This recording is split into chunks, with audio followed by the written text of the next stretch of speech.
اوكي. آم، الفيديو ده مختلف. المفروض ده فيديو يوم من ايام سفرية الصين، بس هو مش كده. هو مفهوش احداث خلال اليوم وصحينا عملنا ايه ومشينا عملنا ايه. النهاردة 12/7/2025 which is من 20 سنة اتولدت 12/7/2005 و... والنهاردة بقضي عيد ميلادي في الصين لأول مرة. ما مفيش أبعد مسافة بعدتها عن البيت بالطول ده خلال ال20 سنة اللي فاتوا. وخدت اليوم ده نوعا ما ايه، يعني راحة كده، اللي هو تعالى نشوف الدنيا خدتنا على فين وصلتنا لفين. ولقيت ان تدبير ربنا عجيب. يعني الفكرة ان كل حاجة ماشية بتسلسل مش منطقي. مش منطقي انه متخطط له بالطريقة دي. قليلين قوي اللي يعرفوا ان انا دخلت جامعة، مدرسة اسمها المدرسة الصينية. اسمها بالظبط مدرسة. ليه كانت متسمية المدرسة الصينية؟ لأن كان في بعثة من الصين هي اللي جت وبنت المدرسة، وكل أجهزتها أجهزة صينية مكتوب عليها بالصيني، وهي كل حاجة فيها بالصين. وكان بيجي وفود من الصين بيشوفوا الدنيا ماشية ازاي وبتاع. كانت الدراسة نفسها طبيعية خالص. مدرسة لغات عادي، بس كانت ايه تحت مسمى ان اللي بناها هم الصينيين يعني. وبعدين خلصت المدرسة ديت، قعدت فيها ابتدائي كله واعدادي كله وثانوي كله. دخلت بقى جامعة ان انا هجيب مجموع ثانوي كمبيوتر ساينس عادي خالص وهدخلها حكومي. بسبب موقف حصل في لجنة الفيزياء، بسبب المراقبة اللي موجودة، نوعا ما من الضغط النفسي الغير مبرر والتشديد اللي مش مفهوم. بسبب هي ضغط نفسي، بسبب يعني كاونت داون وتزعق في ده وتشد الورق من دوت. خدنا الورق متأخر وتسلم الورق بدري وطول اللجنة في تحت ضغط، بسبب ان في ناس من زمايلي اللي هم مستواهم يعتبر متوسط، مش هقول لك 100% كويس، دول شالوا المادة اصلا. فبسبب موقف زي دوت هو اثر على الدرجات بشكل سلبي جدا. مادة مهمة زي كده. فالمجموع قل عن مجموع اللي محتاجاه كمبيوتر ساينس بواحد وكسر في المية. فبالتالي بدأت ادور على الكليات او الجامعات الخاصة عشان ادخل فيها نفس الكلية. انا مجموعي دخلني كلية فنون جميلة قسم عمارة، اللي هي في الزمالك، اللي هي جامعة حلوان. دي ناس كتير جدا جدا بيحلموا بيها.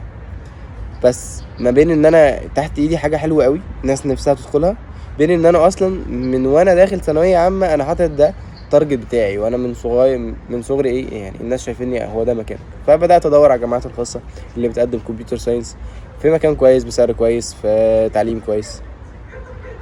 والريسيتنج كان فيه كام ريكومنديشن كده من كذا جامعة مختلف. وبالصدفة البحتة يعني قلت ازور الكام جامعة دول.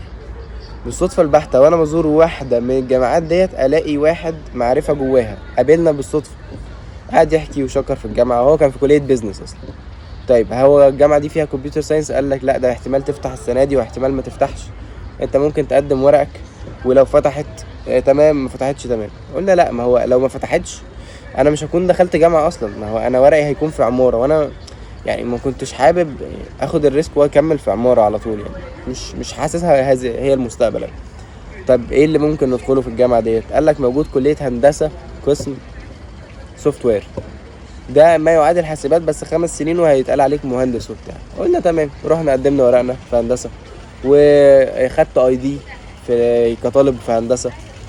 والدنيا ماشية ان انا خلاص في هندسة. جت قبل دراسة بفترة بسيطة قال لك حاسبات خلاص هتفتح رسمي في فرع جديد في لوكيشن تاني، مع ان انا كنت حاجز سكن اصلا جنب الفرع بتاع هندسة، لا في مكان تاني في مدينة نصر هيفتح فرع التاني اللي هيكون فيه كمبيوتر ساينس. فخلاص يعني هي 5 سنين ولا 4، طب اخد دي، طب مقارنة بسريعة بتاع هنروح حاسبات. حولت ورحت حاسبات، وفاجئ ان اللي كان منجح كلية هندسة اصلا كان قسم سوفت وير، واللي كان ماسك قسم سوفت وير دين عميدة دلوقتي، هي كانت رئيسة قسم وقتها اسمها دكتور سهى. ففجأة ان دكتور سهى دي هي اللي هتمسك كمبيوتر ساينس الجديدة اللي هي هكون اول دفعة فيها. فده كان خبر حلو، اللي هو اوريدي عشان القسم ده نجح بالشخص اللي ماسكه او اللي مسؤول عنده هناك. الشخص ده هو بقى اللي هيمسك الكليه اللي انا داخلها، اللي انا اول دفعه فيها، وداخل نوعا ما مطمن ان هو اللي هيدير الدنيا، عنده اكسبيرينس، هو مش اول مره يكون مدير، مش هقول بقى عميد او رئيس، هو هيدير المنظومه دي. فدكتور سوا ماسكه القصه، وبدانا اول ترم حد ما فيهوش يعني اكشنز كتيره، الدنيا لذيذه بتاع. وفي اخر الترم الاول كانوا بيدوروا على ناس تمثل الجامعه او الكليه كمبيوتر ساينس. فكان في ايفنت كده معمول اسمه ايفنت اللغه الصينيه، الكلام ده كله جوه الجامعه الصينيه. فكلموا بقى الناس اللي شايفينها كده ممكن تبقى الانجليش بتاعها كويس، بتتكلموا كويس وبتاع. كنت انا واتنين كمان. وده كان اول حاجه ادخل فيها ايه، حاسس ان في تميز شويه، يعني في مش بس بروح الجامعه واروح، لا في حاجه زياده بعملها. خلص الترم ده، دخلنا في الترم اللي بعده، مش فاكر احداث كتيره يعني ما بين بروجكتات وحركات وبتاع. ورحت بعد كده سنه تانية. في بدايه سنه تانية حصل ان كان في برضو محتاجين 20 حد من الكليه يمثلها او يشتغل او يتدرب في تبع الامم المتحده، بسبب ايفنت بيتعمل كل سنتين في دوله تاني شكل وبتاع، في كل سنتين في دوله. فمحتاجين 20 طالب يمسك الجزء التكنيكال من الجامعه الصينيه. وكان في جامعات تانية برضو خاصه كتيره، بس ال20 تم اختيارهم، وعملنا انترفيوز وعملنا انجلش تيستس، وعديت من القصه ديت ودخلنا. كانوا حوالي 3 اسابيع ضغط ابن لذينه يعني. كنت عملت فيديو عنه، اللي هو كان فيه جه السيسي ورئيسين، ورئيس السودان كان موجود، وتقريبا ورئيس فلسطين. فكان ايفنت ضخم، وطالما الرؤساء موجودين فما بالك بقى كام حد حاضر. كان رينج 36,000 واحد. عد بقى الليله ديت. بعد كده جت فرصه تانية، ايفنت تاني اسمه FDC، دخلنا برضو عملنا شغل كويس وبتاع. وعدت الليله ديت، وجت في حوالي شهر 2 اكشولي سنتي سنه 2025. قالوا الرحله هنعمل لاول مره رحله للصين. طيب الرحله دي ايه نظامها؟ الرحله دي لاي حد جوه كمبيوتر ساينس. هو المفروض كل كليه بتطلع رحله. في رحله اللي بتوع علاج طبيعي، رحله اللي بتوع صيدله، رحله اللي بتوع هندسه، وفي رحله بتكون مجمعه لكل الطلبه. دي بتكون رحله ترفيهيه، انت بتروح بس تتفسح. لكن الرحله اللي كانت لاول مره تتفتح دي كانت رحله لكمبيوتر ساينس بس. هنعمل ايه؟ هنروح الصين ندرس AI. طيب ايه النظام؟ الدنيا واللي فيها وبتاع والاجراءات. قالك تروح لازم باسبورك يكون صالح لمدة مش عارف كام سنة، وباسبوري قرب ينتهي، لا نروح نطلع واحد جديد، بعد كده نمشي في اجراءات التأشيرة، بعد كده الابليكيشن يترفض، بعد كده نرجع نقدم تاني، الابليكيشن يتقبل، وليلة. ووصلنا للنقطة اللي احنا فيها دلوقتي. انا في الصين في الرحلة بدرس AI هنا في جامعة اسمها هاربن. ومحدش فينا كان يسمع ايه هاربن دي اصلا. هاربن دي سيتي، هي مدينة جوه الصين فيها الجامعة اللي انا فيها دي اسمها هاربن انستيتيوت اوف تكنولوجي.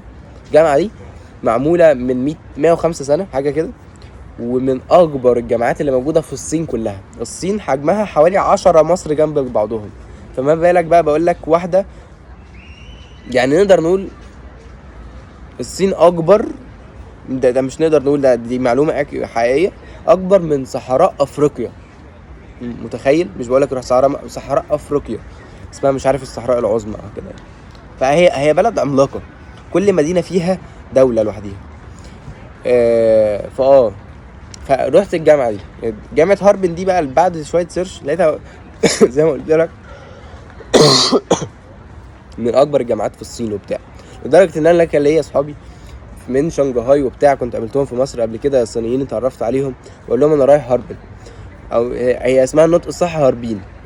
فقالوا لي رايح جامعة هاربن انستيتيوت اوف تكنولوجي، اللي هي هم اصلا مش من المدينة دي، ولكن هم عارفينها، هم يسمعوا عنها. واضح ان هي من اكبر الجامعات في العالم، لان اوريدي حجم الجامعة كمساحة نفسه ضخم. ما حدش بيقدر يلف الجامعة على رجله، انت في باص بيلففك الجامعة من كتر المباني اللي موجودة، من كتر المساحات اللي موجودة. عايز اقولك في هنا 3 جيم، في مكتبة عملاقة، في بدل المبنى نقدر نقول 40-50 مبنى على الاقل، ده اللي انا شايفه. في 6-7 مطاعم، ومطاعم ضخمة. فهو حجمها عملاق، هي بلد جوه البلد. فلما قال لي اللي هو طلع عارف ان الجامعة اصلا هاربن، وهو من مكان بعيد قوي، هو مكان يبعد عن هنا 10 ساعات بالقطر السريع، يعني 5 ساعات بالطيارة.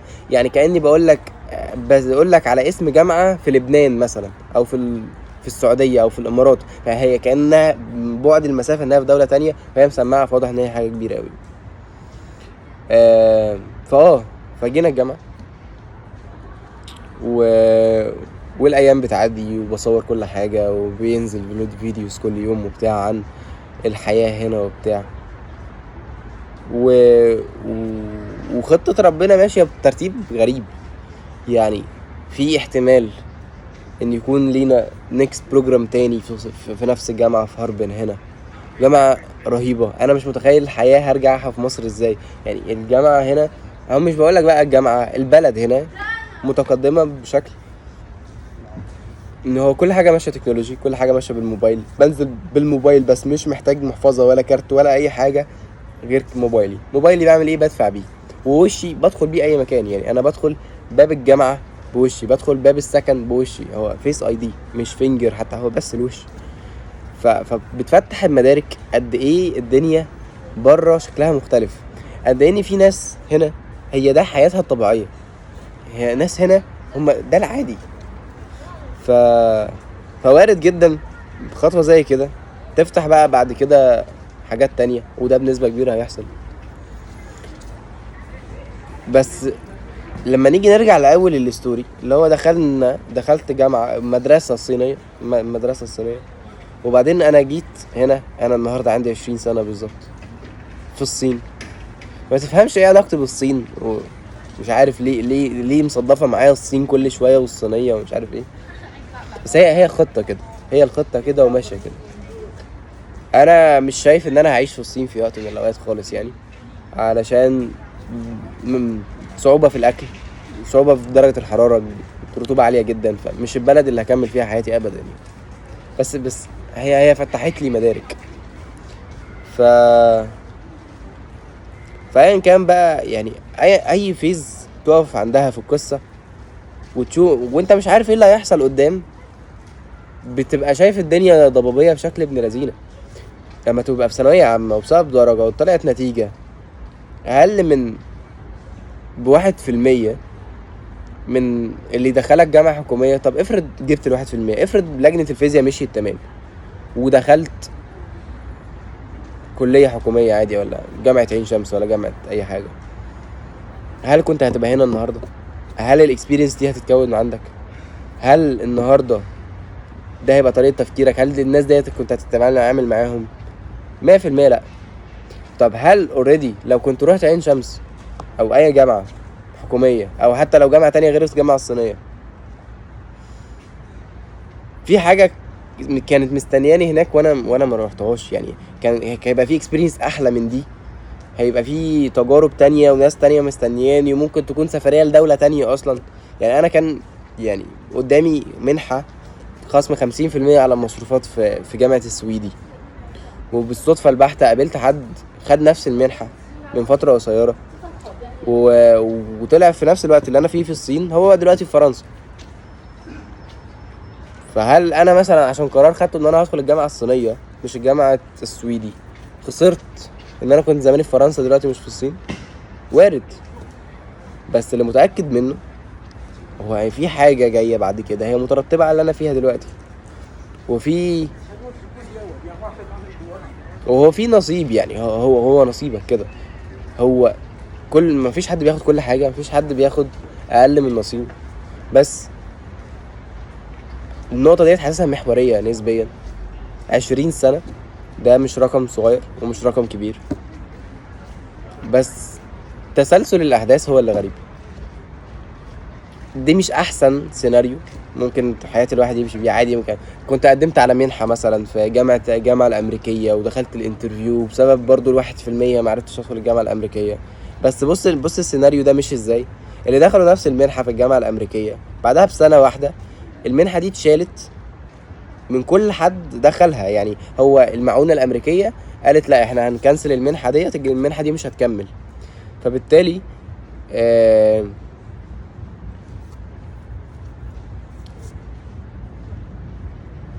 اتسوحوا، بدأوا يحولوا لجامعات حكومية بعدها، ودنيتهم مش أظرف حاجة خالص دلوقتي.